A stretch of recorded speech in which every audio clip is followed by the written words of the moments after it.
All right, so we are all revved up here today because we have a very eclectic biker and author. Dutch Van Alstin is joining us. We will be cranking it up into high gear as we get to know him and dive into his latest release, Demons Rising, the story of the Wayward Scout. So Dutch has been writing since childhood. He grew up in the biker subculture as a member and citizen, and we will dive into that here in a few minutes. Dutch grew up in upstate New York and now lives in the St. Petersburg area in Florida and remains active in the biker community today. So we want to welcome Dutch, and we are so glad that you have joined us in our unique version of a fireside chat with the Demons Rising, the story of the Wayward Scout. So welcome, Dutch. We're so glad to have you. Thank you. Yeah, by the way, that little fireside chat, I've got to hand that to Deb. That was her little twist for you there, Dutch. I love that. The bonfire scenes are some of my favorite in the book. Absolutely. Yeah, absolutely. And I didn't want to give that away, but we are definitely doing our little fireside chat today. Yeah. So let's go ahead and dig right into it. Deb, are you starting off? Well, I guess the first question we have for you, Dutch, is at what age did you first start to know motorcycles would be part of your life? Well, from the age of reason, which is about 5 or 6, I can remember my father having a motorcycle, and my older brother had one. And when I was 9, back in we'll just say 9. Many, many years ago, my father pulled into the driveway, and in the back was this little mini bike. Cool. And I knew it was for me. I didn't know who else it could be for. And I remember running out to the driveway, and I remember my mother tripping up on her words saying, "He can't ride that. He should be at least 9 years old." I think she meant to say he should be at least 10, or 9 is too young. And I still remember my father's face saying, "He is 9." Pulled it off the back, and it's been like the only love affair that I've ever had that has been a consistent through all the changes of time. So it's for you know that it's right when that love affair is right. That's for sure. It's been with me forever. That's great. Do us a little favor, Dutch. I don't know if you need to move closer to the mic a little bit or speak up just a little bit, but sure. We want to make sure everybody hears you real well. So do you recall the first time you started writing and what really attracted you to writing? I mean, what's really funny is I think we even talked to Jim, and Jim had a mini bike experience, and I had a mini bike experience. And that's where, my love for biking started. I remember the smells of the mini bike, the feeling, the exhilaration, all that from the mini bike. But go ahead, Dutch, tell us what was it that, attracted you to riding, and how maybe even that mini bike had a part to do with it. I'm gonna steal the whole part about the smell. I remember the smell of it very well. It's back when regular gas was still put into the bike. Exactly. You still smell that, and the sound of it. I still remember, like one time on that little mini bike, not the chain guard, but the drive shield came off, and the rotor was sticking out. And all I had to do was catch my jeans in it and rip it up and pull me off. And I remember my father saying, "Well, just don't stick your leg that close to it."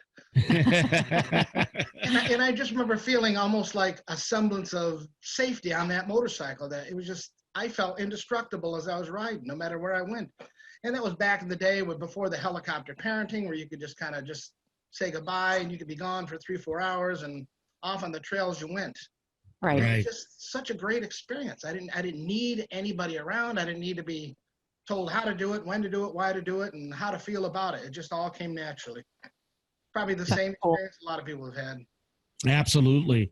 Yeah. And I can relate to that totally, just getting out there and just, like you said, those were different days. You were able to get out there and just do things a little bit different than they are today. But as you started to grow into it, you obviously had a mini bike that got you started. Where did it go from there? Oh, motocross. We were a big motocross family back in the 70s. Okay. My brother raced and I raced. I raced, I think from age 10 right up to my late teens. I remember running the circuit in Avoca, New York, Dansville, New York, Unadilla, all those places. Those are some of the best memories too, even just going to the motocross races, because I used to lay in the back of the pickup because there's no room for me in the front. I used to lay between the motorcycles, and I can still remember the wind blowing the blanket off me and the gas can being next to me, and signing up for the races and the practice runs and the rain falling on you. and the smell of the gas, and you got to clean your air filter before you go, check your tires, and oh, it was a great feeling. Like You stuck out there. It was like a giant party all day. That's great. $12 to race each day, and then back in 1977, that was a lot of money.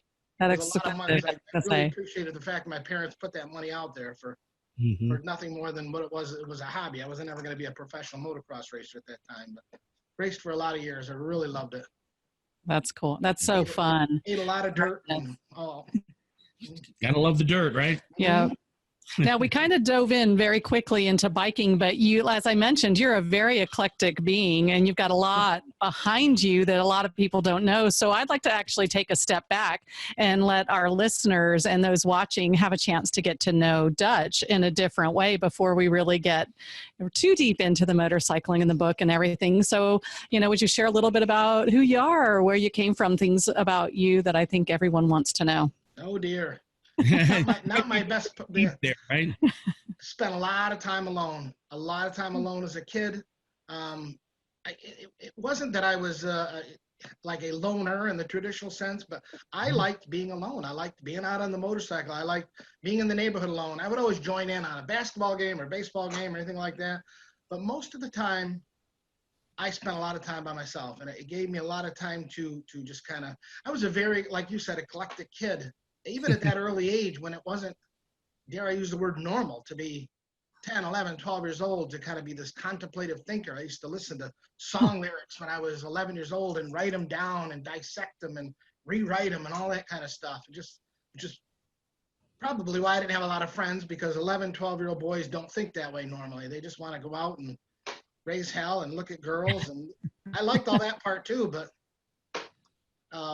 that's when I started writing, actually. My parents used to have this old Smith and Corona, and I used to go downstairs and just bang out on those keys, all these little short stories about, my very first short story was about a moose who was a detective. I was only like 9 or 10 at the time. And I just always used to write all the way through junior high and high school, and it was like the only class I thrived in school was English class. And my parents used to look at my stuff and read it and think, oh, did you really say all this? Did you really think all this? Or did somebody help you with it? No, I'm afraid that's straight from my brain. So it's always been a part of who I am. It's never kind of developed into a formalization of writing a book. Okay. Until so now. you definitely talked a little bit about your writing history, but you're also, you've had a lot of education in your background too. And that just amazed me, because most people, when you think of author, I would think about that, but I think of biker and I wouldn't think about that. So, share a little bit about that. If you I would. do. I have a master's degree. I have a master's degree from SUNY, New York.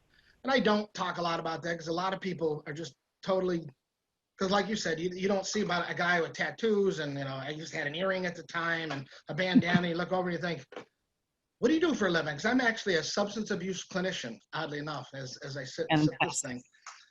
And education has always interested me. I mean, the thirst for knowledge has always interested me. I'm one of those people who hear a word and I think I got to go look up, what does it mean? And it's always been a passion of mine. I've always been reading. I've always been watching things on TV. I got a very interest in everything I don't know anything about, I want to read about and just develop that brain. My brain has always been like that. I got to know something. Constant learning. Yeah. So constant learning. Yeah. With the age of the internet, it makes it a little bit easier, doesn't it? Say that again, Chuck? I'm sorry. With the age of the internet, it makes it a little bit easier too. It has. Yeah, absolutely. I just ask Alexa now. Even the other day, I didn't know a word. I just asked Alexa. I didn't even have to move from the couch. She explained it to me.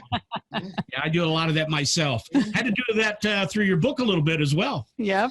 And that's one of the criticisms I got, that I use too many big words. And I thought, I don't mean to sound like some erudite that I'm trying to impress people. Hey, look at this giant word. But that's just the words that I know how to explain things. But right. Well, Solomon, he didn't appreciate that much either.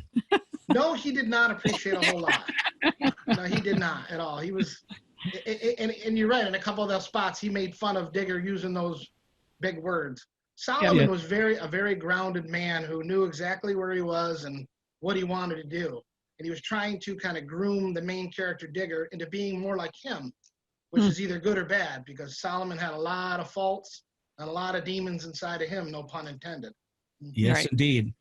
And let's just keep going. Let's keep rolling with that. Actually, I was thinking that might be, we've kind of talked about some really great openings and beginnings of the book. And if Dutch is open to that, I think now might be a great time to kind of begin the book with, I believe it's page 6. Okay.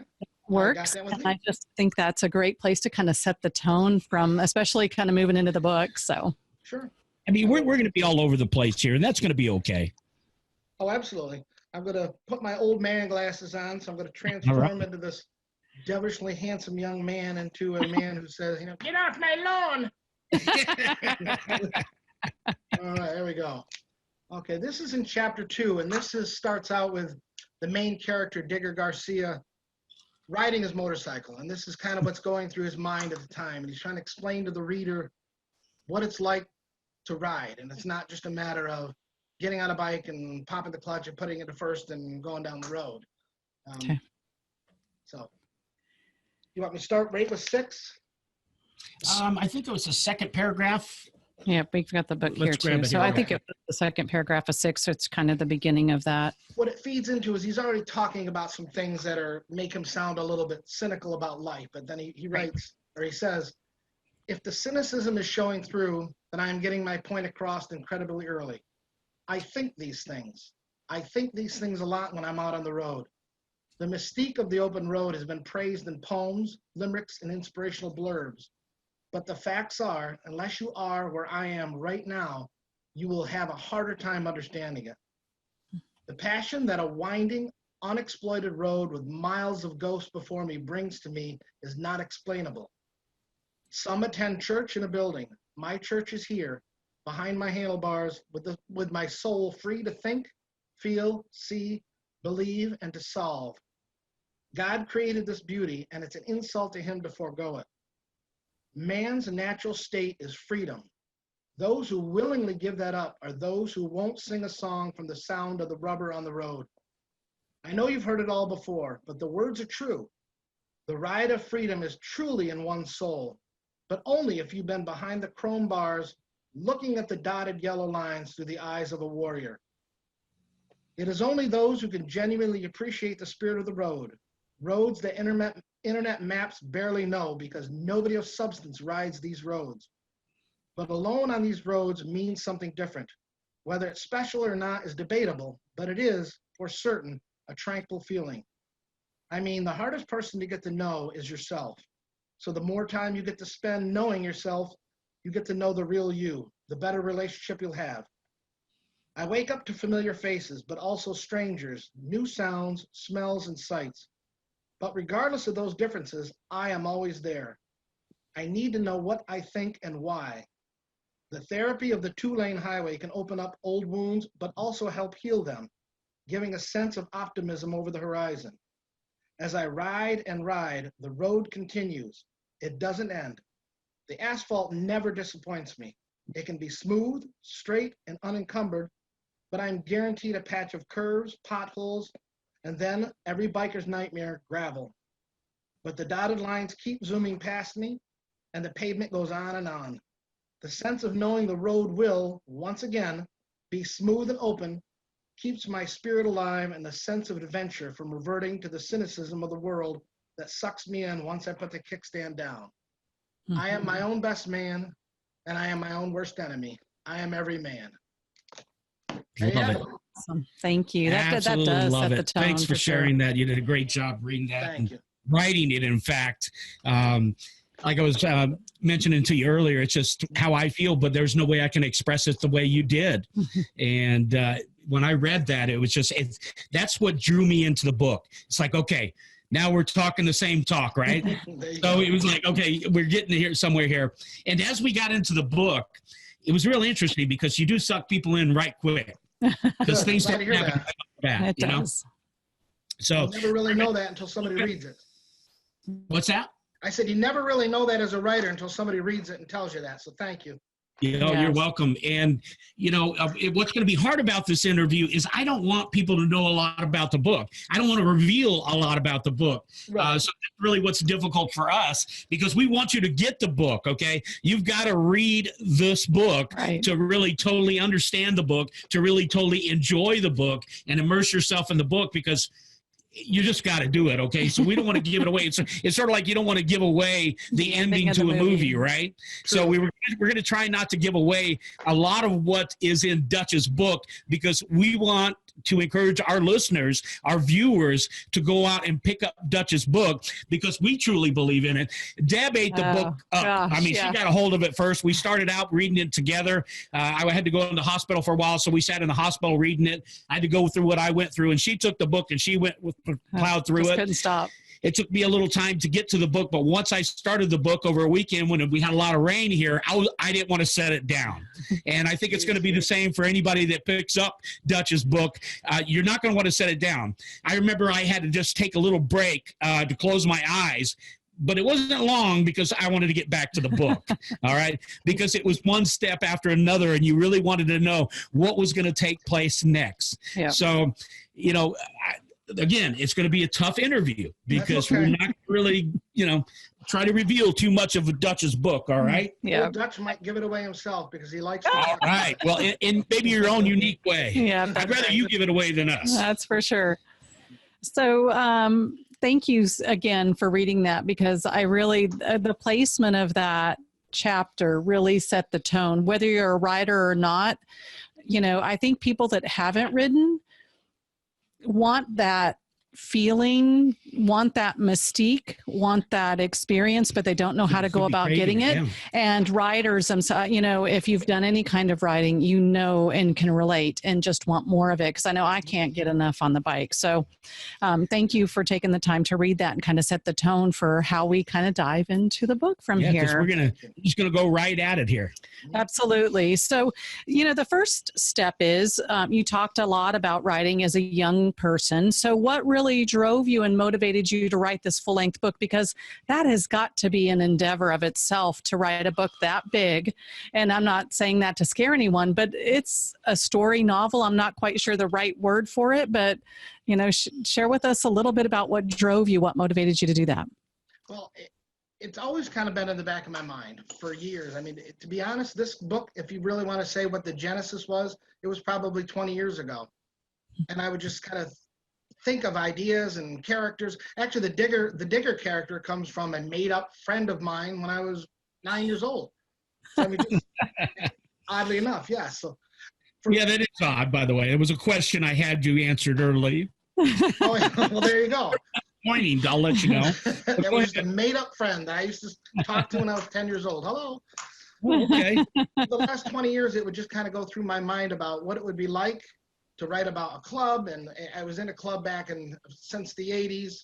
And when I ride, especially, all these kind of thoughts and ideas come to my head. And nowadays, I can actually stop the bike and send myself a text message, send myself an email when I get a little idea. Back then, it was a little more difficult to do. So it was hard to kind of formulate all these things. But for the last 20 years, I've been kind of formulating this in my head. And around probably August of 18 or 17, I don't even know, 18. I just sat down and decided just to put pen to paper, metaphorically speaking, because it's actually fingers to keyboard, and just bang it out. And it flowed very nicely. It probably took me 6 months from the first time I started hitting the keys to the final stroke of the keyboard. Amazing. To give you an exact answer of how and why, I can't. It just kind of, I had no plot in mind whatsoever.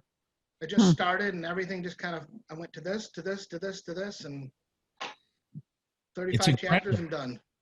Well, then you have a natural talent. Absolutely right, because it just all came together. And whether you wanted it to or not, it came together. That's for sure. And we will mention right here that you're planning on this to be a series. Is that correct? I am. I've already kind of started on book 2, but it's the Life Behind Bars book series.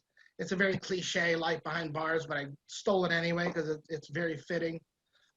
Because it is a whole different life behind the handlebars and in the whole motorcycle club atmosphere is totally different. It's like a little mini subculture of life. It's a microcosm of life.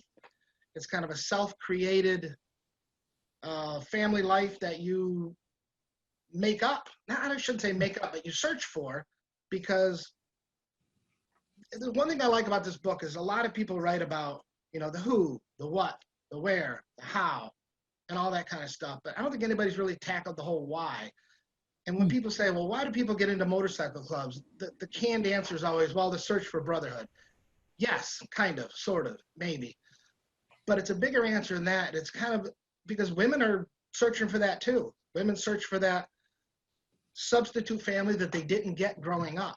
And one thing I like about the book is, as I know you noticed, is each chapter, except for the first one and the epilogue, have a little background, a paragraph long about each character and what they went through growing up. And it gives you a little indication of, hey, that family that you were like preordained to be born in isn't always the best.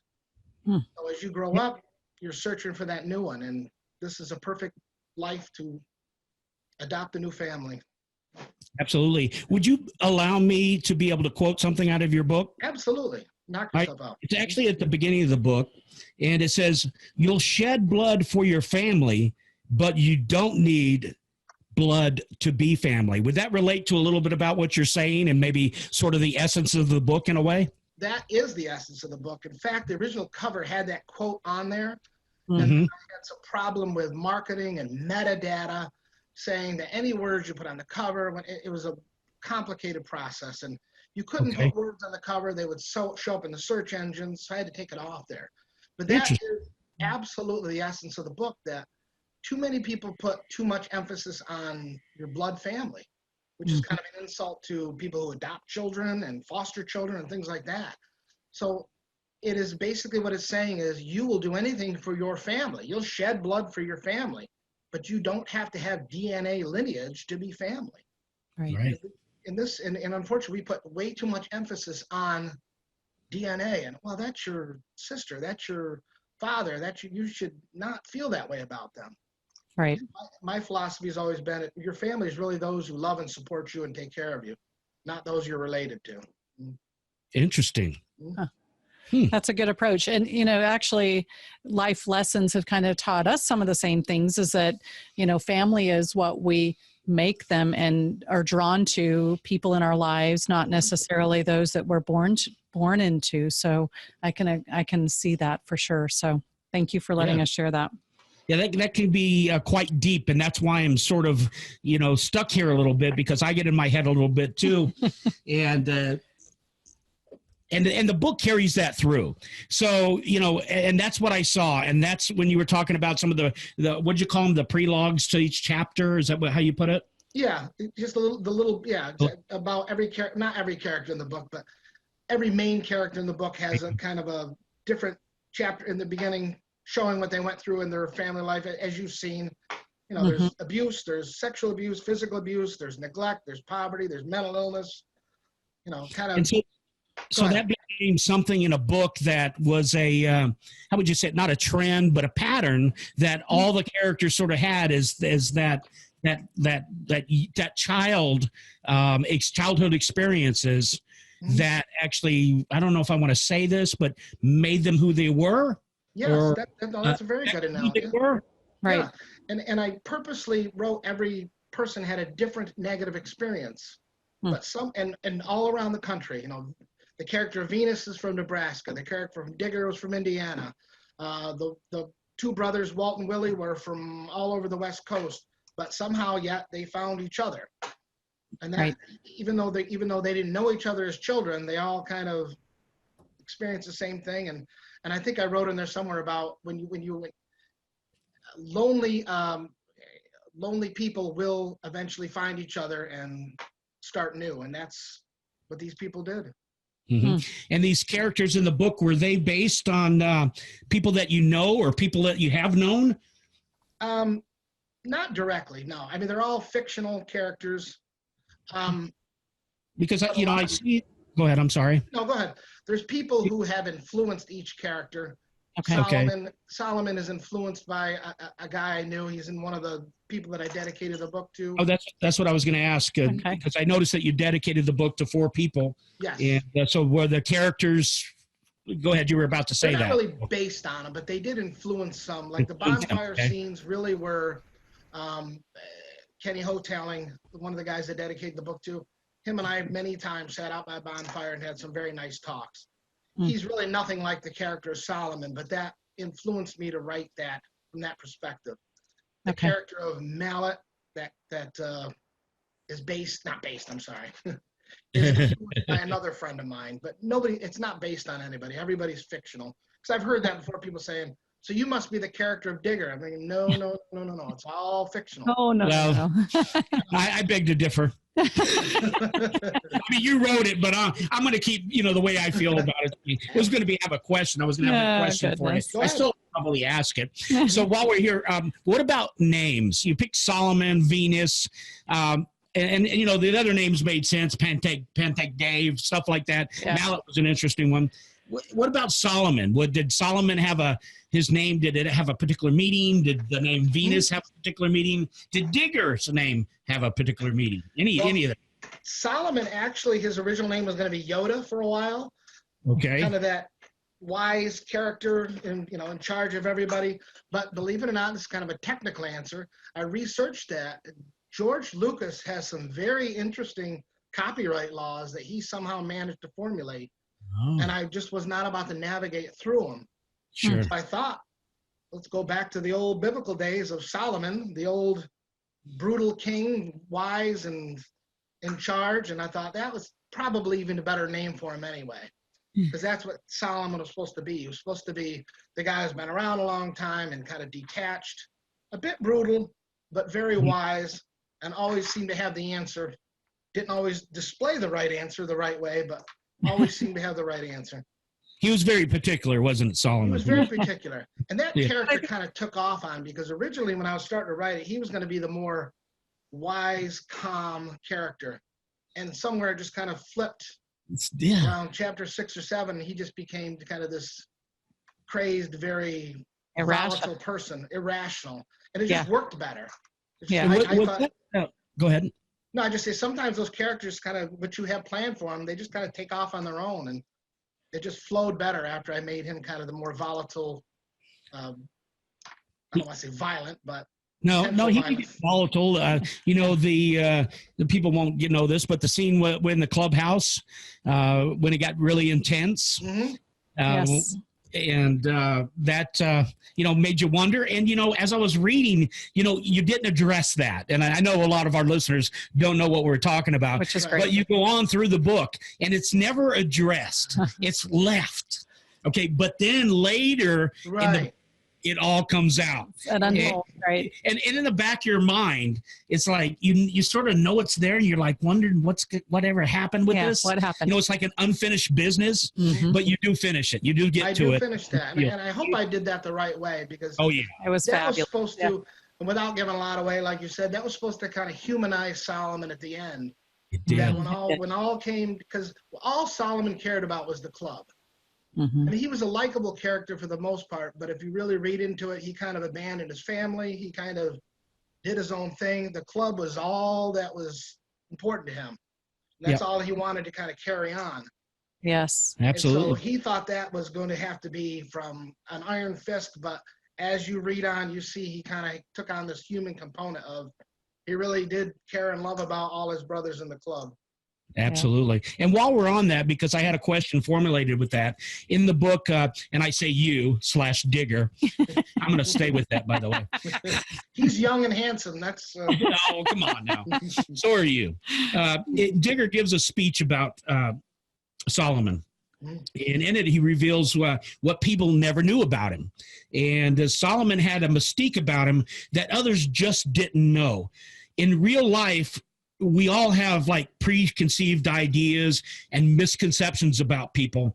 Have you ever had people see you in a certain way that maybe have been, I guess, so to speak, reading a book by its cover? Oh my God, yes. I wouldn't even know where to start with it. That should be an answer that should just flow out, but there's just so many different examples. I mean, sure. I mean, absolutely. People see the tattoos and the bandana and the Harley, and they terrible misconceptions about it. Sometimes I don't even like to tell people that, yeah, I have a master's degree. Yes, I do this for a living. Yeah, I mean, it's almost like a disappointment to people. It really is. They just think about what you're supposed to be, and then when they talk with you for a while, I've had a lot of people say, you're a lot nicer than you come across. And I don't know what that means exactly. Well, when I saw you, you looked like, you're going to be mean. And I think, well, what looks mean about me? Well, you shave your head and you got the long mustache and the tattoos. And yeah, that's a preconceived notion. I think probably all of us do. Yeah, I've had that my whole life. I think that's one of the themes I try to touch on is that people misread things. They judge, no pun intended, but a book on its cover. Exactly. And with the whole character Solomon, he put up this facade, not facade, because he was a tough old man, but he did not want people to know anything about his more human side. Right. Exactly. And even Digger was probably his closest friend, and even he didn't tell him a lot of this stuff. Right. That's right, because Digger had to do his own investigation. Right. Exactly. I mean, one of my favorite chapters is chapter 5, which is the first really long bonfire scene. And I titled it The Moment, because Digger's kind of looking for this moment of emotional bonding with Solomon. And Solomon disappoints him greatly by basically saying, I don't care what I did in the Vietnam War. I don't care who I killed, it doesn't matter to me. And Digger's very disappointed. So that was already kind of a preconceived notion that, Digger had about him. And like you said, he had to kind of investigate it on his own. Mm-hmm. But yeah, I'm sure all of us have faced that our whole. And I rode back in the days when, God, I hate saying that because it makes me sound so old. But when Harleys were pretty rare, if you were at a red light with a Harley Davidson, people would be looking out their window and pointing at you. Oh my God, look at that! Well, that's a Harley Davidson. Holy cow! Nobody has those. Stay away from that guy. And I'm just a harmless little fuzzball. But little do they know. Yeah. Little do they know. Yes. And that's really interesting because, and I think it's just normal. I think people, maybe judge other people without them. They do read the book by its cover. Mm-hmm. And then when they get to know other people, they find out, wow, it's a lot different. Like you said, with a master's degree, you should be proud of that. Absolutely. I think what's interesting and when you think about it, it's like you say, there's that mystique again. It's like, really? This guy's a biker and he has a master's. What's wrong with that? Exactly. Yeah, there's people from all walks of life that have that are bikers. So absolutely. So I think it's just a part of life, and I think you built that in the book real well as also. So the way that you did that with Solomon, I loved it. Yeah, brought out the human in him. Yeah. When I lived in Rochester, there was a very dominant 1% club there who invited us all to their 40th anniversary. And I was going to bring my then girlfriend at the time, who was like in a mild panic. We're going to go in their clubhouse. She thought she was going to be like, raped and robbed. And, what she found was, pulled pork and biscuits and smiling and laughing. And she was just amazed that, these guys didn't try to kill me. It's like, no, of course they didn't try to kill you. This is not what people do. This is what you're reading on the news and on TV and the sensationalism of it all. And right. So you were in a club. Yes. Obviously. Yeah. Okay. For how many years? 2 different clubs for about 22 years until I moved down here. Wow. Mm-hmm. What attracted you to get involved with the clubs, and what kept you there? Well, the very same theme that I try to write about, and that whole search for, and I don't want to say I had a bad family life. I had a good father. But it was still kind of this really dysfunctional type family where I never really felt like I belonged, never really felt like I fit in. And that, like I said earlier about how I always spent a lot of time alone and all that could have been more intrinsic in me. I don't know. I don't want to blame it on my upbringing. But I've always searched for that bond of, I joined the military for the same reason. I just wanted to join and have, a band of brothers, as it were. And it never seemed to work out. But in the motorcycle world, it worked out. In the club life, you might not even like one another, but when push comes to shove, I know they were there for me. And that always made me feel good that, we used to always say, you don't have to like me, but I do love the guy. I hate the guy, but I love the guy. That is really interesting. That leads to another question. And it's our questions aren't flowing like we thought. We never knew they would. So, it's interesting you said you might not like one another. One of the questions I have was, how important was acceptance within the club? And that's probably what drew me mostly, because this is kind of hard to explain, even for a guy who wrote a whole book on it, but we're all different. But once you kind of put that patch on, you are all the same as far as that goes. And you all do accept each other with all your little flaws. I mean, right. This person might have a different relationship with his old lady. This person might have a different type of job. This person might think a little differently. But when all is said and done, at the end of the day, we all accept each other and we stay true to each other. And that's what kind of keeps, the club I was in when I left in Rochester, it started in 1970. And they're still there. They're going to be celebrating 50 years next year. That's amazing. There's nobody left from the original days. So that whole theme, that whole foundation that was built of acceptance, brotherhood, love for one another has carried on all those years. And that's where it's at today. That's very important. Acceptance is very important. I would agree. And I'm glad you shared that. Thank you so much. And the only reason I guess I sort of asked that, not only what did I feel it within the book, but I've experienced that myself. And I've always found that when you're within a group and people just accept everybody as who they are, it's really harmonious. Right. And everybody's different, like you say, you're not going to always like everybody for whatever. But you're band together, you're bound together, and it just really makes a good mix. It's when people, and I don't know how I want to say that, and this is your interview, but it's when we don't accept, when we start the judging, when we start that thing, that's when it loses its bond. In my opinion. Absolutely. But they start having little cliques within the club and all that kind of stuff, and that's the thing about club life today, unfortunately, that there's a lot of clubs that I like to call pop-up, not that I call them, but everybody calls them that, pop-up clubs, that people just kind of throw a patch on their back and there's no real substance behind it. And if I can give you a quick anecdote, when I was still living in Rochester, we were out with a couple of other clubs at a bar. We were just kind of mingling and talking. And this one young guy just got out of the Army, and I give him a lot of credit, walked up to another guy in the club and just said, I was really thinking about joining a club. What's it about, what it's like? And this guy in the other club was explaining it very eloquently, telling him what's expected, and there's a lot of work. You prospect for a year, and you got to do this. And the kid said, wow, yeah. I might just join one of those military clubs.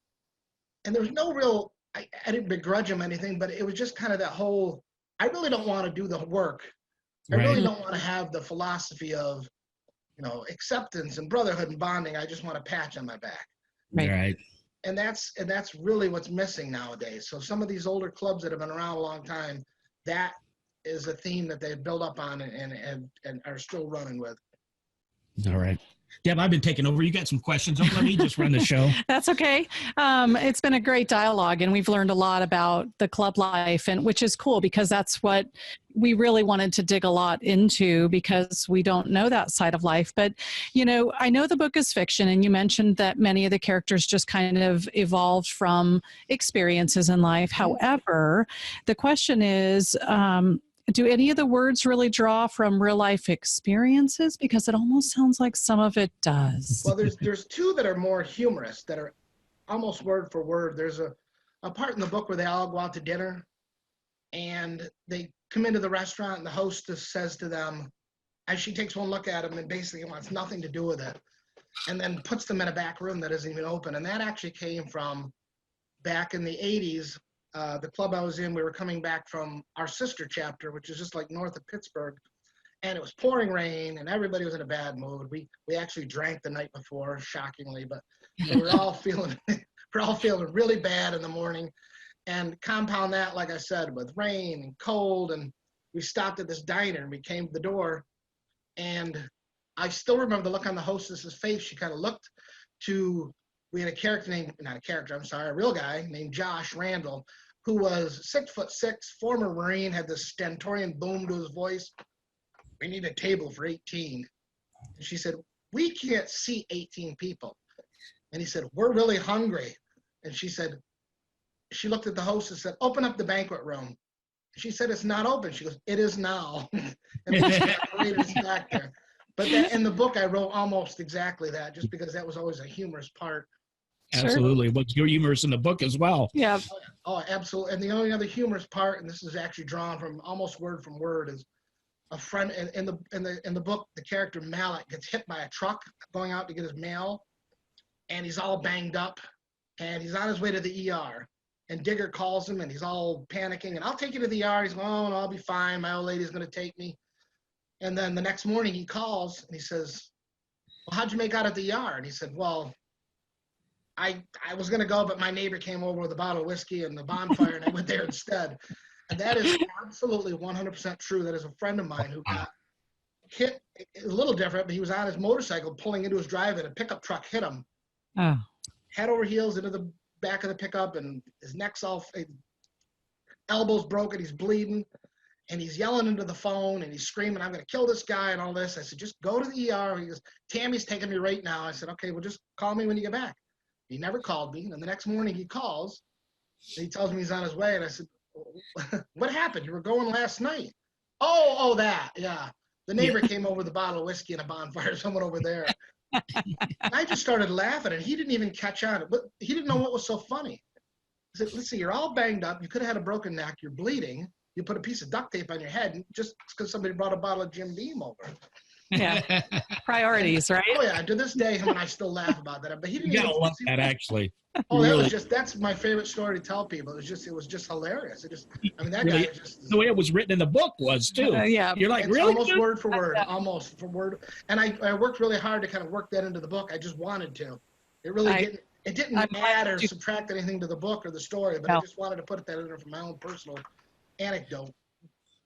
Yep, I totally agree. And I'm glad you worked it in, because it did kind of go, what the heck, man? Like, all right, really? so I get it.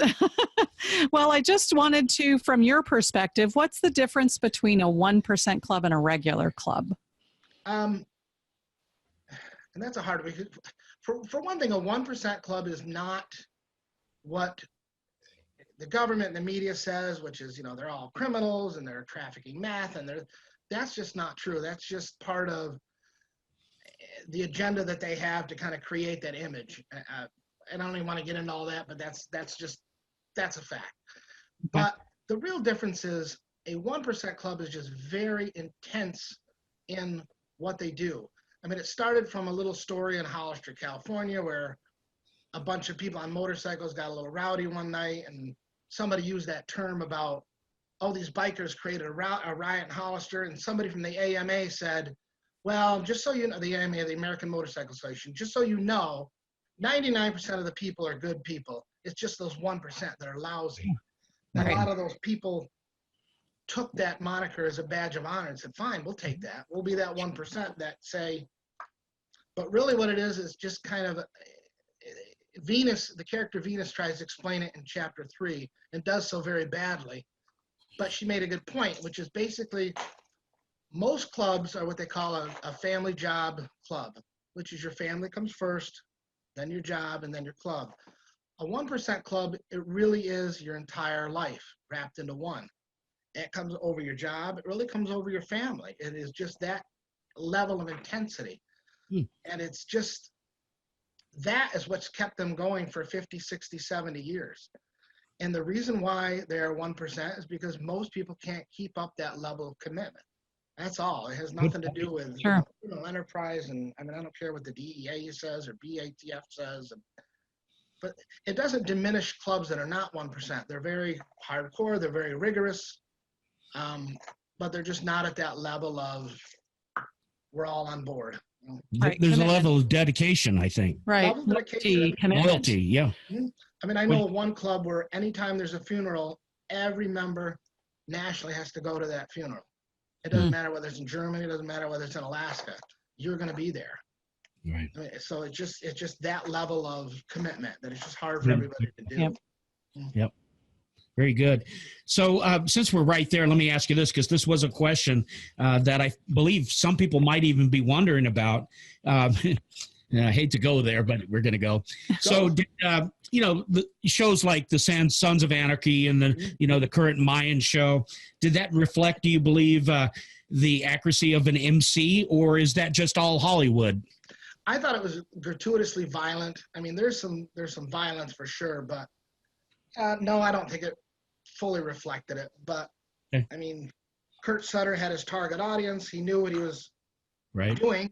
Very successful in what he does, but no, I don't think it reflected it as it really is.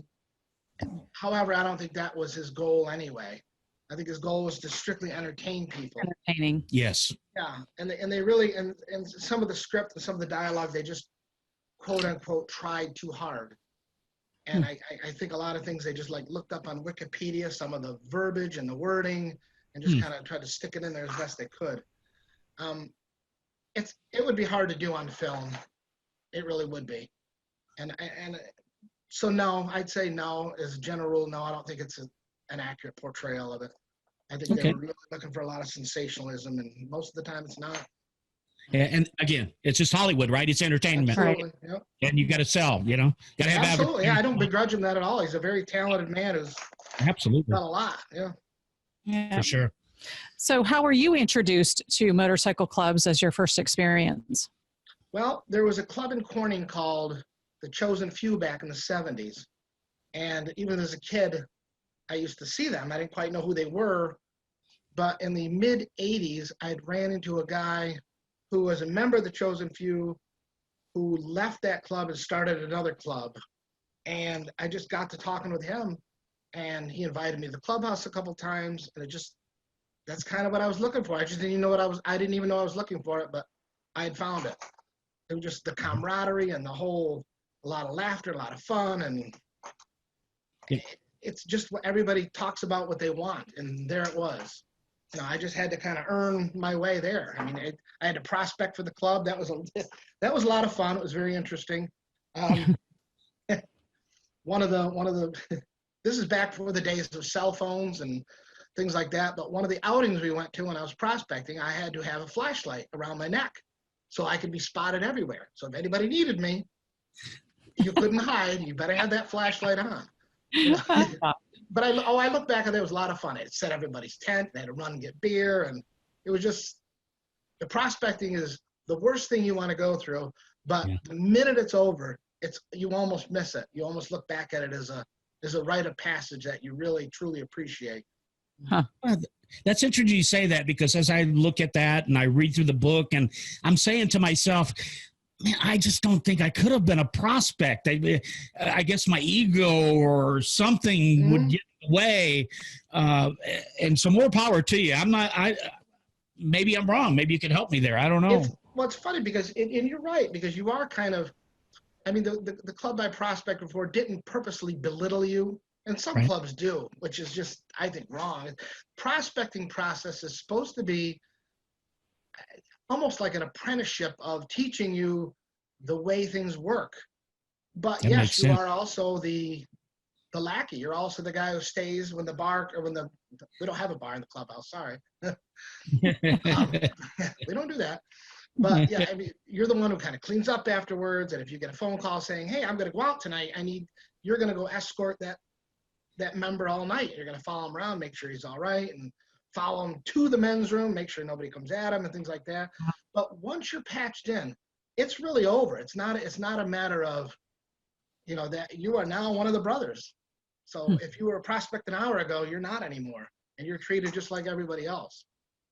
So you earned your way. You earned your way, absolutely. It wasn't handed to you. It wasn't handed to you. And I know what you mean by it's not really humiliating, but it really is kind of a way of, like you said, earning your way. If you can look at it from that perspective, that it's not me personally, they really are trying to teach me something in their own way. Right. Because you have to submit. You do. A lot of things in life we have to submit to. You do. And it does weed people out. I've seen a lot of prospects. Basically, they had a system, and you submitted to their system. Absolutely. Right. And it does weed people out. I've seen a lot of prospects who didn't make it. Absolutely. The filter. Absolutely. I've seen a lot of people 6 months come in and say, I don't want to do this, turn their stuff in. I've seen people after 6 months say, give us your stuff, because you ain't making it. You're not material. Got it. Yeah. Too cool. Cool. Thanks for covering that. Now, in the book, I read that you've been in and out of clubhouses as a member and civilian. And as someone that's not as familiar with the club concept, that word civilian kind of cut me off guard. So how, I think, just the clubs that we pass in everyday riding up in Daytona and things, we were talking about it earlier today. I'm like, I couldn't ride up to the club and say, let's go have a beer together. That just wasn't fly. So, help me understand what that concept of a civilian part of the club and things like that were like. I mean, even down, because I'm not in a club anymore when I came down here, but there's a local club in Sarasota. I go to their open house all the time. I mean, you just meet people and you just walk up and kind of shake their hand. And I mean, I used to be in a club for a lot of years, so that was kind of how my introduction started. And there's even a different level of, because one time I was at that clubhouse, somebody came to the door and they said to him, "Who are you?" And he said, "Well, I met one of your members at Leesburg. He invited me to come down." He said, "You got a card?" And he gave him his card. He said, "Yeah, this is the member that invited me." He said, "Okay, you can come on in." So it does take, I mean, it's not like you can just go up to the door and say, "Hi, I heard there's an open house here. I just want to come in and have a beer." Right. Yeah, that's what kind of threw me for a loop. I'm like, I don't get it. First, give me your phone and then lift your shirt up, make sure you don't have a gun on you. And who are you? So it's not quite, but yeah, I mean, civilians, there's people who are just friends of the club.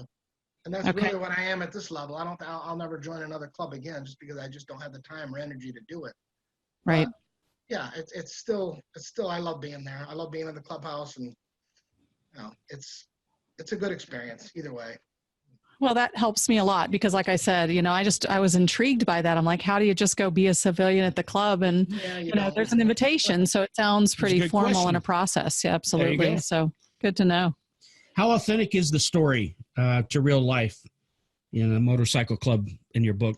Well, and that's some of the criticism I've had. I've had people read it who will write back to me and say, that's not, this part here, like there's a part where Solomon doesn't know the prospect's name. And in the book, and just from a literary standpoint, in the book, I didn't want the prospect to even have a name. It was because he just didn't have a name. His name was what he was, which was Prospect.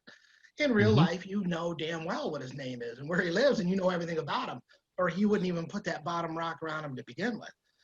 But I tried to be as authentic as I could be and still have literary license in it. I mean, so it's authentic as far as how things work, but there's anecdotal examples of, no, that would never happen. And that's one example. That would never happen where you don't know the prospect's name. Of course you're going to know his name. Sure. But that's been the only thing, and I always got to remind people, it's a novel. It's fiction. It's a novel. That's right. So it's a fiction story. I'll accept any criticism except that. I don't want to hear that. These little examples of, well, that's not right. Well, it's not a biography. It's not a how-to book. Right.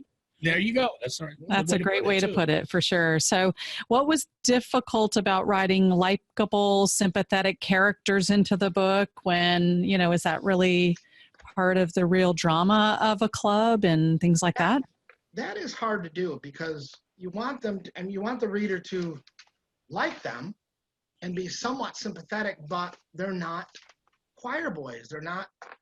You can't make everybody out to be this good, wonderful person. That's why there's a scene in there where a couple of you have asked me, why did you write the scene about them going to the Harley dealership and running into that guy who mouthed off? I said, because I wanted to remind the reader that they are still who they are. And if you lip off to somebody, you better expect to meet some sort of consequence that says, we are who we are, and we're nice guys until you poke at us. And if you poke at us, this is what's going to happen. So that was difficult. I really, there's some parts I've taken out of the book and I added to the book because it made him sound too nice, and then it made him sound too bad. But when people read a book, traditionally they want good characters to win out in the end. And that's difficult to do when you're dealing with people who are maybe good people, but are not in an environment that society sees as the Boy Scouts. They use drugs, they fight, they do things you shouldn't do. And to make that a sympathetic character, that was difficult. I hope I pulled that off because I can imagine. And as a female writer myself, that was something that I tried to connect with the women characters, and then I couldn't, and then I did. And then so I was pulled, and that's what kind of kept me intrigued in the book, is because there were all those different emotions going on. So I think you did a great job. You really did, on a lot of different levels, like you say, even with the women, and it was very complex, actually. The women were difficult because different ways. You could see the character of Babs was very appreciated by her old man, Top Hat. Yep. Digger clearly loved Venus. Yep. To the point where it almost ruined him. Yeah. But that was different because it's not a hierarchy where the women are equal, good, bad, or indifferent. It's not a judgment call. It's just the way it is. But it doesn't mean that they were looked down upon or mistreated. Babs was talking about the time where they wear the property of patch, and she tried to explain to Venus that this is to protect us. And that is actually another, I should have included this with the whole anecdote of true story, but back in the 80s, when I was dating somebody, she had a property of patch. And we were out at a bar one night, and she got a little forceful, and some guy sat next to her, and she hip checked him right out of the booth, and onto the floor he went. And he got up, he was about ready to go off on him. And they stood up, and they turned around, and they had the little property of patch. And I still remember the one guy saying, "Leave him be." And that really was what it boiled down to, is it was there to protect them. They were ready to, I don't know what they were ready to do. But as soon as they saw that patch, they thought, no, leave him be. And a lot of women take that as a subservient role, but it really wasn't. Right. And you clarified that in the book, I thought. I hope so. Because that's a sticky point. That's still a sticky point to this day. Yeah. So, sort of going back just a little bit, you mentioned the dealer scenario in the book. So let's take for life a real example. If somebody was to run into somebody that's part of an MC, is there anything they should know? Any particular way they should be behaved? Any kind of disrespect is usually intent. Something you do out of ignorance is not going to be considered. I mean, if you're walking through the shop and you bump into somebody and you say, "Oh, sorry," it's not going to be a problem. But if you just kind of go in and just kind of elbow somebody, you're going to have a problem. Right. If you say something about, their girlfriend or their motorcycle, and it really is all about, what is your intent? Are you trying to be disrespectful? Or are you basically saying, I can say and do whatever I want, and you guys are nobody? Or are you saying something that maybe you just need to be schooled on that you shouldn't do or say? Right. So, you actually, and it's just now come to me, you actually had something in the book, and it addressed that. It was something along the lines of, if you're looking for trouble, then you're going to be in trouble. Something along those lines, but you put it, I wish I had the exact quote. I don't have it in front of me. Is it coming to you at all? Was that in the scene where the dealership, or? I'm not sure. It just seems like there was something that there was a point made somewhere in the book, and I just can't recall right now. So anyway, we'll just keep rolling with it here. Deb, what do you got? Well, I guess we've already kind of talked about this, but I would imagine that you're going to agree that there are some misconceptions about bikers in general, which, I think was a lot of what you tried to do regarding the mystique of bikers. So, anything come to mind, a specific story maybe that you've experienced or that the club experienced that wasn't truly accurate out there in the real world? From my perspective personally, or?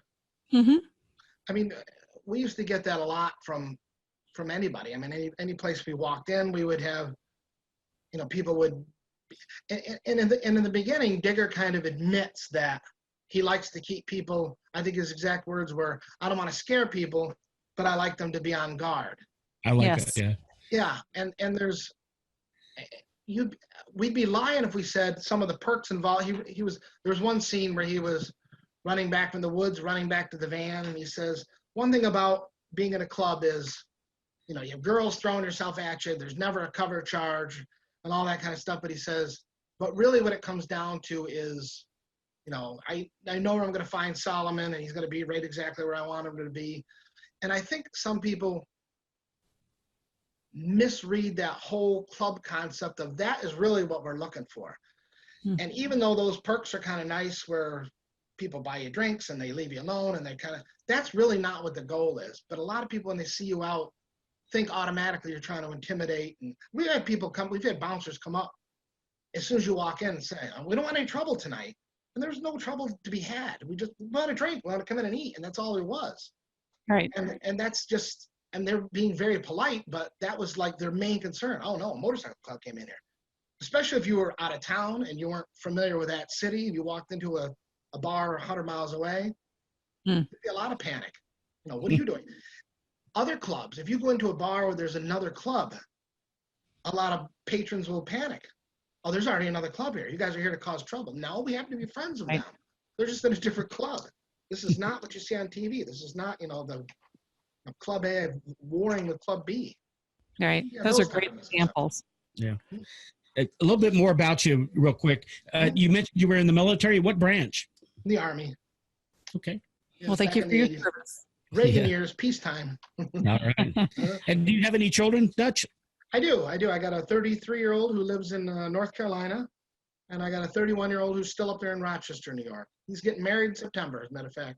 Okay. Flying back up there and wishing him well. Nice. All right. Well, that'll be coming up real soon. Yeah. Good deal. Yeah, that is.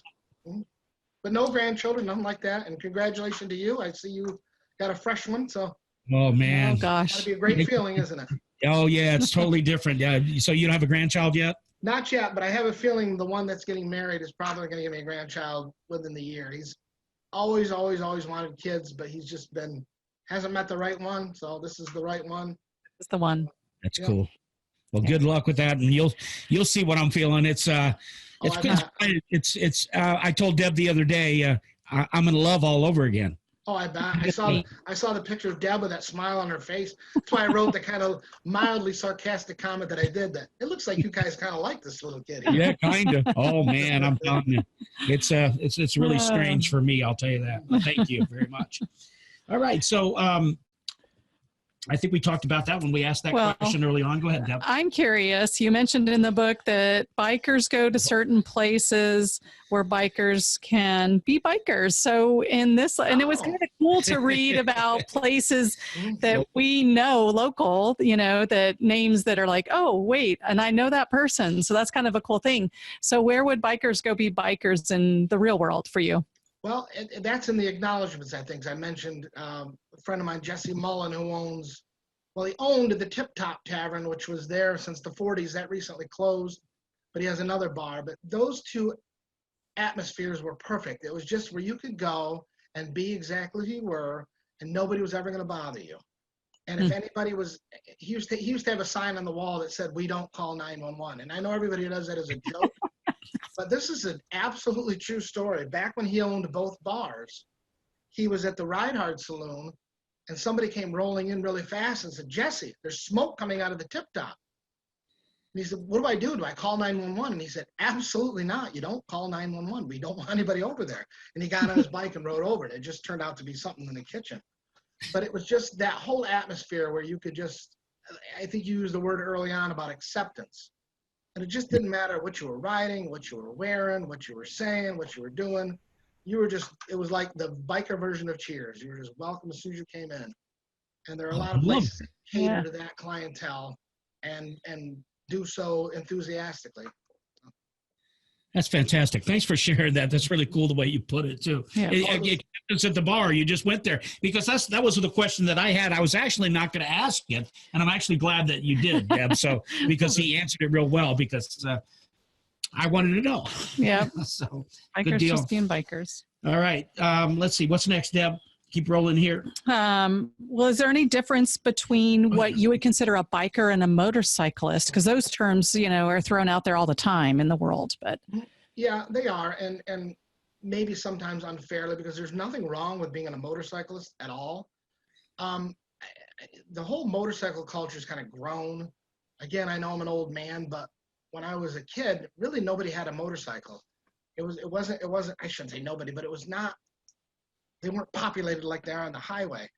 And to be a biker is just more of a way of life. It's more of a subculture of life, even if you're not in a club. And somebody, and I'll give him credit for it, said basically what it boils down to is you don't really care what anybody else does, and you don't really care what anybody else thinks. And that is really what it comes down to. There's nothing wrong with, some people don't embrace that whole lifestyle. They just like the motorcycle and like to ride, and God bless them. There's nothing wrong with that. Right. But to be a biker, at least in my opinion, is more of a way of life defined as, it's my way of life. This is what I do. And it carries on through your work, your family, and all that kind of stuff, how you live in your neighborhood. It's just a way of living. And you just happen to have a motorcycle to fit that way live. But fantastic. That was great. I love it. Yeah. Oh, you did. Thank you, I didn't know how I was going to put that, but that's the best way. Yeah, well, it came out perfect. I mean, if only I could have your words. If only. Well, little Jack Daniels, and you can have them. There you go. I can only hope for maybe that. Not. All right, I got one for you. So, does the word brother have a different meaning to you than maybe it does other people? For example, I think earlier I actually said to you, okay, brother or something. And I do it as, a casual speaking when I might talk to somebody. So does the word brother have a different meaning to you? And would I be able to call you brother? Yeah, and I'm going to probably be on an outlier on this, because a lot of people in this whole, and I don't know why, this is one thing I've never quite figured out, get really offended by that. Oh, don't bro me unless you know me. I think it's like a polite greeting. It's innocuous. I don't understand what's wrong with that. I really don't. I mean, a lot of people do. Hey, and I'm very careful about that. If I'm out and I see somebody in a respectable club, I don't call them brother. I don't. Right. But when somebody calls me that, what am I going to be offended by that? Don't call me brother. That means hello. That means friendship. That means gratitude. That means welcome. I don't understand why people get offended by that, but a lot of people do. They so do. I'm kind of the outlier on that. I don't understand why people get upset about that. Yeah, because, and I didn't finish my question totally, because with the last part of it that I had written down here, or in order to be able to call you brother, is that something that has to be earned? It does in a club life. And in fact, somewhere in the book where it says, where they finally patch somebody in, he says, you may now call me brother. There you go. As far as in club life, yeah, the prospect better not call one of the members brothers. That's totally different. All right. Okay. And in that setting, yeah, that is very, very special and unique. And somewhere in the book, they were talking about, Digger says to Solomon, why don't we let the prospect come out the fire with us and relax with us? And Solomon says, no, he's a prospect. He can't. He hasn't earned that yet. And he says, and Solomon made a lot of sense, he said, don't take that honor away from him, because eventually he'll have that, and then he'll appreciate it. Yes. But as far as like in civilian life, and I don't see anything wrong with it. It's just, like you say, friendly salutation. It's friendly, Yep. And I think people who get upset by it are kind of like showboating and probably virtue signaling, and probably read a book somewhere that said this is what they're supposed to be angry at. Because I really don't give it any thought, and it's really weird sometimes. When I use the word brother, I'm like, why did I just say that? But it's just sort of a natural thing that comes about. Yeah, no, I welcome that. I don't understand why people get upset by it. Yeah. All right. This is a question that you've already answered, but I have to ask it because I said I was going to.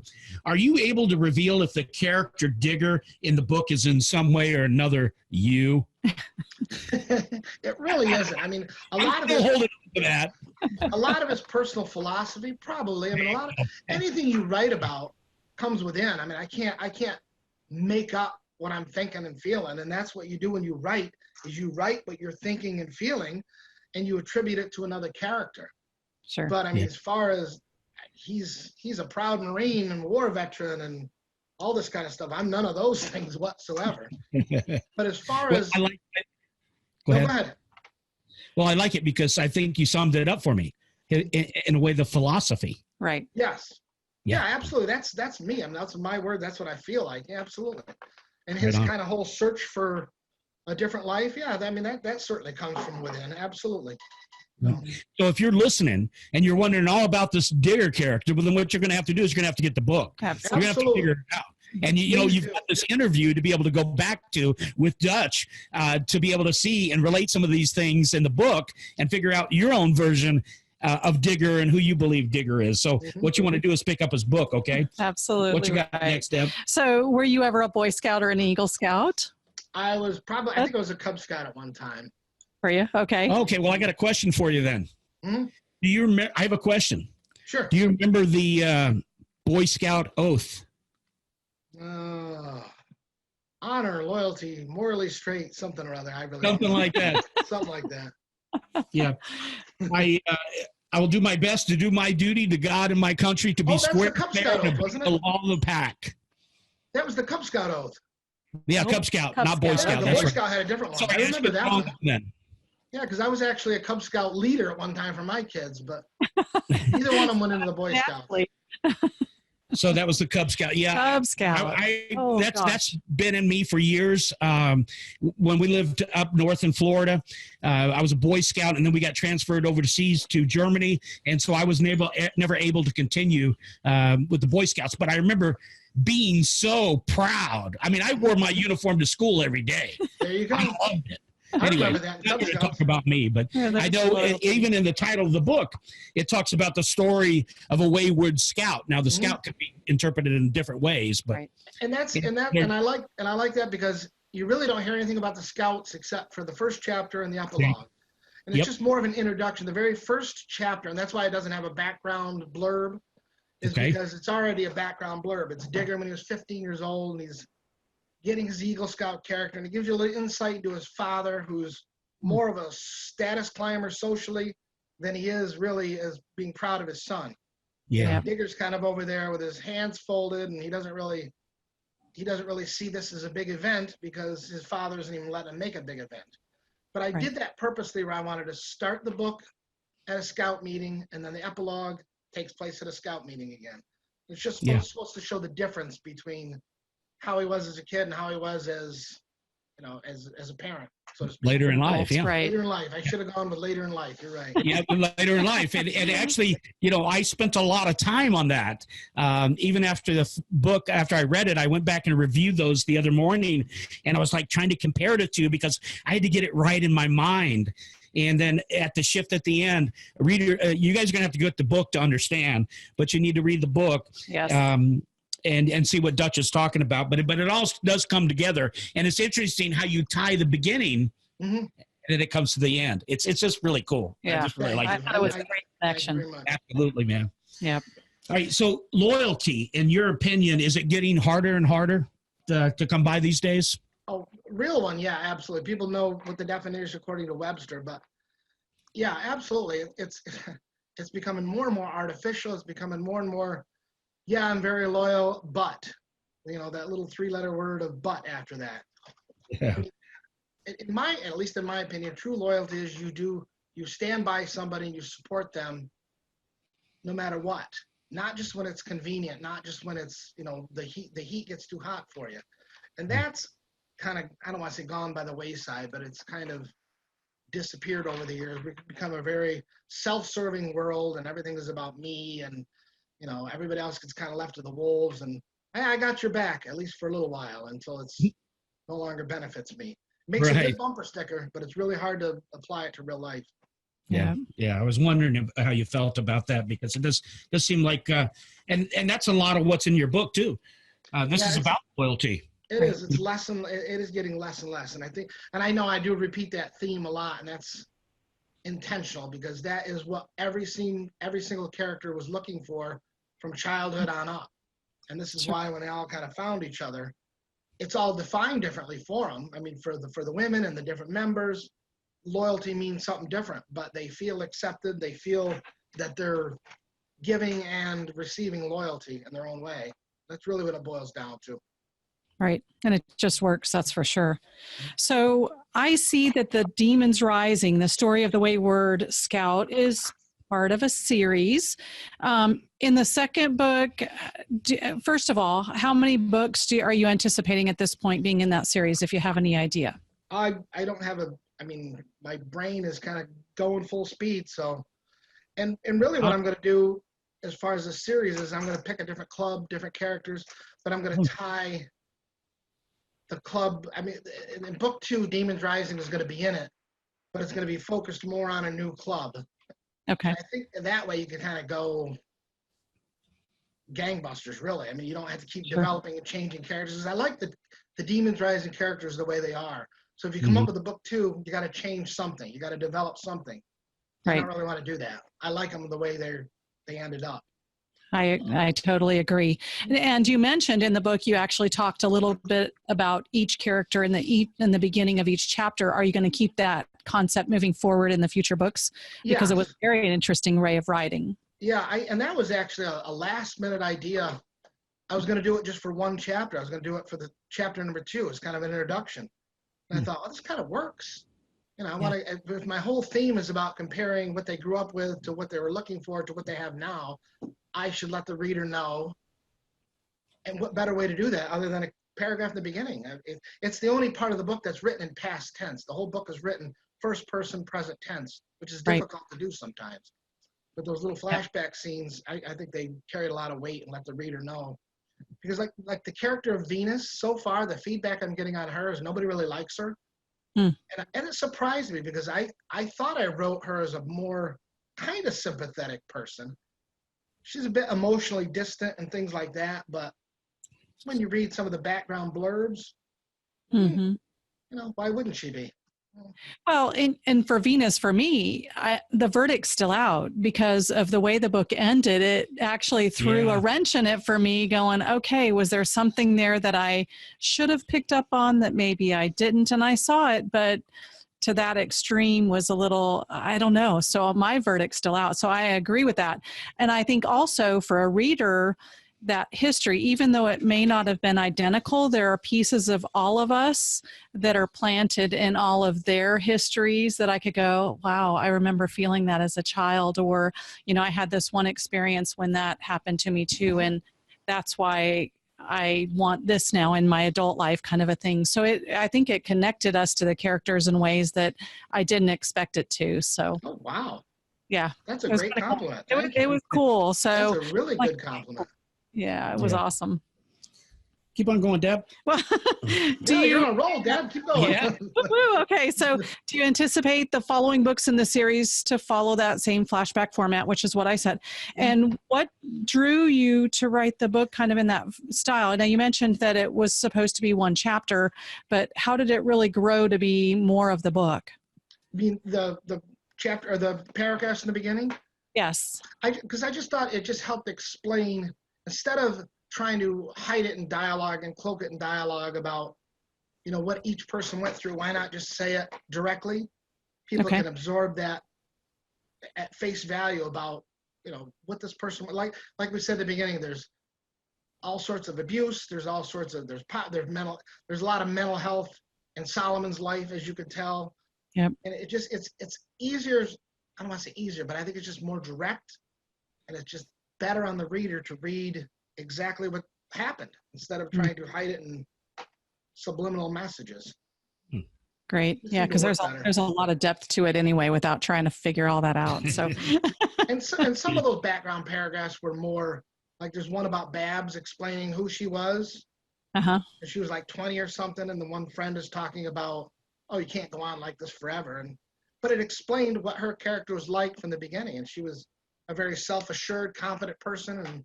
And so not all of it was negative, but all of it explained what they were before they found each other. Cool. Yep.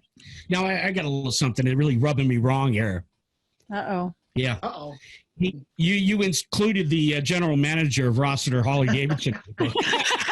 I had to do that.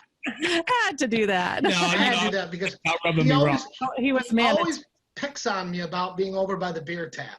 I had to include that part about there where they were looking for Digger, and he said, oh, he's not over by the kegs. I don't know what he's at. Exactly. Every time I see Scott, that's what he says. Oh, what are you doing here, Dutch? The keg's over that way. Very good. Very good. That's funny. I thought it was cool. Yep. So there's so much unwritten in the book as I go back and we reread and talk and discover new aha moments. Is there anything underlying for you as a message that you want the reader to get that, you know, maybe you would want to share with them kind of ahead of the game? Yeah. Mostly, if it helps people understand, because too many people have a misconception of why you join a club, and it is because, oh, you just want to look cool, you just want to be a badass, you just want to pick up girls, you just want to scare people. And that really isn't why people are drawn. I mean, there's too many people who are drawn to it for that negative reason. But for the most part, the reason why you're drawn to it is to create your own family that you didn't have, that you wanted growing up. You know, lost, I think I wrote lost, lonely people, when they will find their own way. They'll create their own world when the world that they're in disappoints them. Right. So I'm trying to maybe normalize that a little bit, make people understand a little bit that, you know, just because that's the path people go down, it doesn't minimize who they are. You know, you may look like a criminal, but you're not a criminal. You may look like a badass, but you might have 4 stray dogs at your house. Because we're not mentioning any names about that. Sure we can. So have you had any, excuse me, in my throat here. Have you received any feedback, good or bad, from your book? I've had a little both. I spoke earlier about the negative feedback, if I'm getting any, is about the authenticity. Right. And that, I mean, I'll take any kind of negative feedback if it's constructive. But when people talk about, oh, it's not the way it's supposed to be, it's like, that's not even a constructive feedback. You don't know what you're talking about. It's not a biography. Go read a biography if that's what you want. You know, I try to make it as authentic as I could. But some positive feedback. I got an interesting one the other day, and I put it on my Facebook page. There was a guy who bought it just because he was being gracious and I'm a good customer. And he said he's never read a book in his life. He's like in his mid-30s. He didn't do well in school. He said the longest thing he ever read in his life was a text message. He goes, but honest to God, I opened up your book, and he goes, I'm more than halfway through it. He goes, I absolutely love it. He goes, there's parts of it that give me goosebumps. And he seemed almost shocked that was his reaction. That meant a lot to me. You know, if you can encourage somebody to read, no matter what it is, and appreciate writing, that's all I want. Yeah, that's a huge compliment, in fact, and I can see how that would make, have a lot of meaning to you. Really appreciate that. Yeah, that meant a lot to me because it just shot. I mean, I didn't know what to say to him. I'm not good at receiving compliments anyway. And when he said that, I don't even know what to say. Yeah. Thank you. I guess that's it. Yeah, I mean, I don't know what else to say. Other than, like you said, thank you. Yeah, right. Absolutely. So will you be doing any book signings in the local area that people can come out and get a chance to meet you, get your book, have you sign it, all that fun stuff? The very first one I'm going to do is Rossiter's is having their 29th anniversary, I believe, September 14th. And I'm going to set up there, bring my book, have hopefully a lot of fun, sell some books, meet people. I would love to meet a lot of people. Wonderful. So there you have it. Do we have that date by any chance? I think it's September 14th. September 14th. Yep. 9 to 4, something like that. Mm-hmm. Yep. We'll be there as well. We're planning on being there, so maybe we can hook up when we get there. You too? Oh, great. We're going to try to be there as well. We've got it planned. We've got a book, so that'd be great. Yeah. That'd be wonderful. That'd be great. Yeah, I'd like to see you again. Absolutely. So, and if those that want to get the book prior to September 14th, how could they go out and find your book and buy it and get started on reading it? Well, there's 2 ways. You could actually order it through lulu.com directly, lulu.com. Okay. But I also have my own website, which is just dutchvanalstin.com. Okay. As of right now, as we're speaking, the payment method isn't working. So if somebody wants to buy the book, they could just email me directly as well, which is just dutchvanalstin@gmail.com until I get that fixed. But I welcome anybody to visit the website and sign up for the newsletter and say hello and all that kind of stuff. And then what I'll try to do, Dutch, as well, is we'll put up a link on the Chuck-n-Deb show.com, and it'll be chuckandebshow.com/Dutch. Or I could do Demons Rising, but I think my own little name there. Yeah. And then that way you'll have a link to get back to Dutch as well. We'll maybe even at that time put up some links where you can purchase it from the site. So we'll plan on that in the future. Oh yeah, anything we can do. That's right. Excuse me. We're about going to wrap things up here, but before we do, would you have any feedback or anything you'd like to share to any would-be authors out there? Oh, well, this is going to sound kind of canned and superficial, but just the guy we were just talking about who said he loves, he never read anything in his life. And I don't want to mention his names. I don't want to embarrass him but he confessed to me that he used to write children's books and the character that they had. He said, but I I don't do it anymore. He said, I'm dyslexic and I don't know how to do it. And the only advice I give somebody like that is just sit down and do it. Right. Get in front of the keyboard, do it. Do some freestyle writing to clear your head, which is pretty much just sitting in front of the keys and typing anything, any words. They don't have to make any kind of sense, anything, and just kind of get your brain in that mode. But my philosophy is if I can do it, anybody can. It just takes some time, dedication, attendance, and it goes in spurts. There's nights where I can write for 3 straight hours. There's nights where I just kind of sit there at the keyboard and sip bourbon because nothing comes out. Any ideas that you have in your head, text yourself, email yourself, write them down, and go home and formulate them on pages. But that would be my best advice, is just write. W-R-I-T-E. Excellent. Really appreciate that. Now, Dutch, I know this is an interview with you, but I'm going to veer over and just ask Deb a question. Oh, no. Deb, reading the book, you're going to have some women, and Butch or Dutch, you've had some women buy your book, haven't you? Yeah. Okay, good. And so, Deb, from a women's perspective, what would you tell the women out there about Dutch's book, and how would just tell me? Well, thanks for putting me on the spot. Yeah, You're I like great doing at that. So I can count on that. But I couldn't put it down. As we mentioned early on, the women thing, in today's society, it was a little difficult, but I think what connected me to the women and even the men was knowing a little bit about their history, because I think that drew me into their humanism, as we mentioned, and really being real people beyond the club. And so whether you ride or connected with the club, that loyalty, that connection, because I think as adults, we all long for that, whether you're male or female. And, the book did a great job of putting all that in perspective. And then I loved the rides too. So as a rider, it just hit every facet of my emotions that I could imagine. And I'd say women, you're missing out if you're not picking the book up and making a goal of it. So, because it was an amazing book. I loved it. Yep.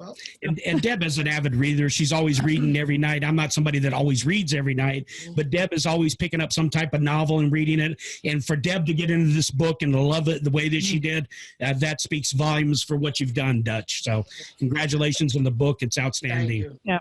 Thank you. And real quick here, and maybe I should have said that this at the beginning. I wanted to give a description of what happened to me as I was reading the book. And I explained this to Deb. It was like that weekend I read the book. It was like I was almost paranoid, Dutch. I had this almost paranoid feeling. It was this feeling that I was witnessing something that I wasn't supposed to be part of. Oh, I like that. I'd be afraid that somebody knew that I was being the observer of this event. Does that make sense at all? I love that definition. That means you were it kind of having an inside look at something you weren't supposed to. Exactly. Right. It was like I was having this view that I wasn't supposed to know. I wasn't supposed to be there. I wasn't supposed to see all this stuff that was going on, but I did. And the whole idea was, what if somebody found out? I love that. I mean, I'm glad I could do that, because this is a perspective. It's not like you can just order it online and have this experience. I mean, it's one of those places that are just closed off to most of the world. And if I brought that out to you, then that's great. It was really cool. Creepy, but cool. I like that, though. That's an awesome. I thought it was. I wish I took compliments better. Yeah, it's just like an inside scoop. It's like a view from the inside. And the only way you're going to know what I'm talking about, guys, listeners, viewers, is to go out and get the book. It's that plain and simple. So we're going to wrap things up. And as we wrap things up, Dutch, what I'd like you to do is you just take it away here, brother. You just take. Sorry. I accept it with grace. So. All right. Well, I appreciate it. Go ahead and take it away. Let everybody know anything that you'd like to have them that maybe we didn't cover, and wrap it up for us. Well, I don't know what you didn't cover. I mean, that was a great interview. You guys really know what you're doing on that end. You do. Appreciate that. I'm going to ask you a quick question. When did you guys start doing this? Because you guys are naturals at this. The whole flow and the back and forth. Well, that's very kind of you. Thank you so much. We appreciate that. We started this in April? March, April. You're kidding me. No. You've got to be kidding me. Yeah. That soon, For really? almost 30 years of marriage, I guess, does, is we just feed off of each other, but not in this format. And that's No. new. No. What made you? That is It is new. new. But I don't it want is to reverse this on you, but what started this? I mean, you guys just wake up and say, hey, let's start a radio show. we just have a passion for it. We have a passion for the motorcycle mystique that is described in your book, and we believe that we need to get the word out that, you know, we're just not what the people think that we are, that they view us a certain way. And we want to share the motorcycle lifestyle with people because we're very passionate about it. And we actually want to encourage people to get on a bike and ride. Yes. Deb, as you probably know or may not know, she is a coach, a rider coach with Harley Davidson. And so her passion, she has a heart for it. So that's what we want to do. We want to get more people involved. We want to expose people to all the good things that the motorcycle and bikers do for the community, because there's a great number of things that people just don't know. And we're just learning as we go, Dutch. And each and every day I stumble across something new that we didn't know existed. And in relations to you, I feel like we're babies, okay? Baby bikers, all right? You've been around, you've been riding, you know, a long time. And so you've got a little more years and experience on us, but that's not stopping us. We're starting where we are, and we're just going out there and sharing our passion with people. Yep. You don't have any formal training in media or anything like that? No, sir. No. Wow. Okay. I hope that's not disappointing. We don't have a bachelor's degree or anything. That throws me for a loop because you guys are naturals at it. Seriously. Very kind of you. You're a great man. Nice. Very, very nice of you to say so. So again, let's throw it back to you because this is all about you. And I can't say how much of an honor really it has been. Appreciate and we that. were looking so much forward to this interview. We just wanted to make sure that we did the best job that we can because we believe in you, Dutch, and we believe in your book, and we want to back you. We want to be that loyal family member of yours that's there to support you and be with you all along the way. And if there's anything we do, we just want to do that. So. What's that? And just let us know if there's anything we can do, because that's what we're here for. The best we can do is that we can help you. So I would love to help that just the way we are. So wrap it up for us, Dutch. Wow, I don't know how to follow that up. That was impressive. I mean, I can't add anything to what you covered. You covered every single aspect. You covered the book itself, my background, the philosophy of motorcycling, the philosophy of motorcycle clubs, the history. There's nothing left to. You put a period and exclamation point at the end. You did it. Well, that's great. Well, we could probably keep going on and on because the book is quite deep. Yes. And there's a lot of things that we didn't cover, and we could have a good time here. But we do need to cut things short because people's times are limited. But so we want to thank everybody for listening today. We want to thank you, Dutch, so very much. Absolutely. And I want to thank you. Continue to wish you great success on your book. And again, go ahead and let everybody know your website again, Dutch. It's Dutch Van Alstin or DutchVanAlstin.com. And that's Demons Rising, the story of the Wayward Scout. And you'll be able to find that. Can you get them on Amazon yet, Dutch? It is on Amazon now, finally. It took a while to get there, but it is on Amazon as well. All right. Very Wonderful. Good. So there you have it. We want to encourage everybody to go out and pick up Dutch's book. And Dutch, they can also follow you on Facebook. You have a Facebook page as well? I do. It's a Life Behind Bars book series. There you go. Life Behind Bars book series. All right. Well, we're going to go ahead and wrap it up. Dutch, thank you so much. I'm Chuck. And Deb. And I hope everybody have a great day. Thank you so much. Thank you. Thank you very much as well. See you soon. Okay.